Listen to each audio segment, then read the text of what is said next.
आज इस वीडियो में मैं आपको बताऊंगा जेवीएम के बारे में और बाइट कोड के बारे में। जेवीएम और बाइट कोड के पहले आपको मैं बता दूं जो जावा में यूज होता है, जिसकी वजह से जावा के प्रोग्राम रन होते हैं, वो है Java development kit. Java development kit के अंदर इतने सारे कंपोनेंट हैं। एक है जावा सी मीन्स जावा कंपाइलर, दूसरा है जावा जो जावा इंटरप्रेटर है जो रन करने के लिए यूज होगा, देन जावा डिसअसेंबलर जिसके थ्रू हम बाइट कोड को सोर्स कोड में कन्वर्ट कर सकते हैं, इसके बारे में मैं आपको आगे बताता हूँ। देन जावा एच हेडर फाइल, जावा डॉक जिससे हम डॉक्यूमेंट बनाएंगे, जेडीबी एंड एप्लेट व्यूअर। सबसे पहले एप्लेट व्यूअर। एप्लेट व्यूअर क्या होता है? तो एप्लेट व्यूअर के थ्रू हम जावा में जो हम एप्लेट डेवलप करते हैं उसको थ्रू हम उसको रन करेंगे। जब भी आपको एप्लेट रन करना होगा तो एप्लेट कंपाइल करके रन करने के लिए आपको एप्लेट व्यूअर में का यूज करना होगा। एप्लेट व्यूअर में आपको एप्लेट व्यू जो भी होगा उसका आउटपुट आप देख सकते हो। नाउ जावा और जावा सी। तो जावा सी इज अ जावा कंपाइलर जिसके थ्रू आप जावा के प्रोग्राम को कंपाइल करोगे और उसको कंपाइलर उस जावा के प्रोग्राम को सोर्स कोड में से बाइट कोड में कन्वर्ट कर देगा। नाउ उस बाइट कोड को मशीन लैंग्वेज में कन्वर्ट करने के लिए उसका इंटरप्रेटर यूज होता है, वो है जावा।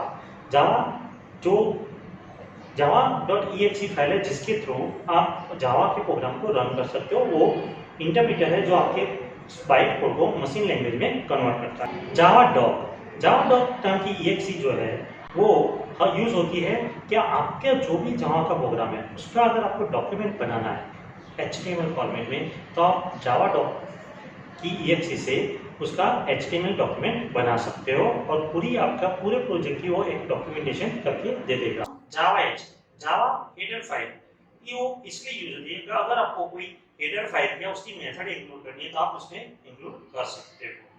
नेक्स्ट exe है वो है जावा ईपी। जावा ईपी मतलब जावा डिसअसेंबलर। मैंने आगे बताया उस तरह से अगर आपने सोर्स कोड में से बाइट कोड में कन्वर्ट किया, अब उसी बाइट कोड को आपको वापस सोर्स कोड में कन्वर्ट करना है, तो आप ये exe यूज कर सकते हो जावा ईपी, जिसके थ्रू आप जावा के बाइट कोड को जावा के प्रोग्राम में कन्वर्ट कर सकते हो।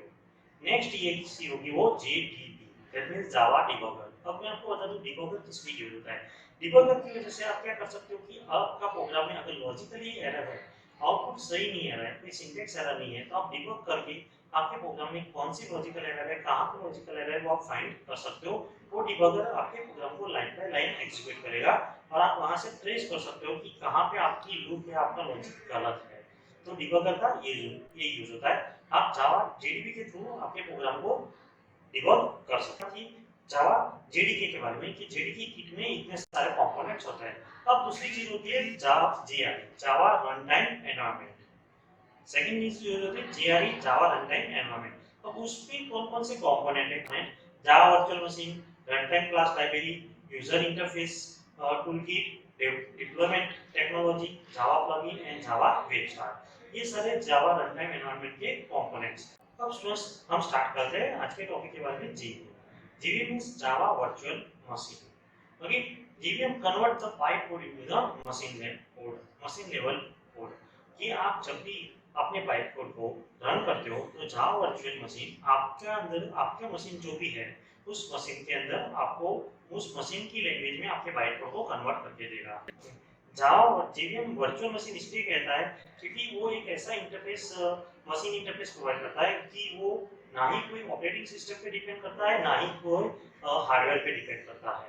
Okay, this make a Java independent programming language, that means write once run anywhere. एक बार आप प्रोग्राम लिखो और वो प्रोग्राम को आप कोई भी ऑपरेटिंग सिस्टम या कोई भी हार्डवेयर पे रन कर सकते हो। JVM Java virtual machine is a program that run. Java virtual machine एक ऐसा प्रोग्राम है जो आपके कंपाइल किए हुए प्रोग्राम को रन करके देता है। अगर आप एक कंप्यूटर में आपने एक प्रोग्राम को कंपाइल किया और उसका जो बाइट कोड होगा उसको आप दूसरे कंप्यूटर पे ले जाओगे या दूसरे ऑपरेटिंग सिस्टम में ले जाओगे, यहाँ पे जावा इंस्टॉल है तो वो जीवीएम उसको ऑटोमेटिकली उस मशीन लैंग्वेज में कन्वर्ट कर देगा। ओके, तो मैंने आगे भी बताया था कि जैसे ही आप कंपाइल करते हो तो सबसे पहले डॉट क्लास फाइल क्रिएट होती है, फिर उसी क्लास फाइल, दैट मींस वो क्लास फाइल है वो बाइट कोड है और वही बाइट कोड जीवीएम के पास जाता है और जीवीएम उसको मशीन लैंग्वेज में कन्वर्ट। इस फिगर में देख सकते हो यहाँ पे अपना सोर्स कोड है, आप उसको कंपाइल करोगे जावा से। कंपाइल करने के बाद वो बाइट कोड जनरेट करेगा।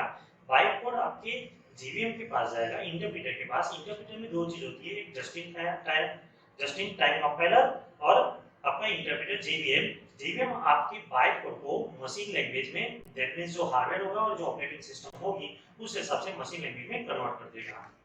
तो स्टूडेंट्स आज के इस टॉपिक पे क्वेश्चन है what is JDK, then explain component of JDK, list component of JRE, what is JVM, what is bytecode and why Java is platform independent। तो इस टॉपिक पे से इतने क्वेश्चंस आ सकते हैं। Thank you for watching this video.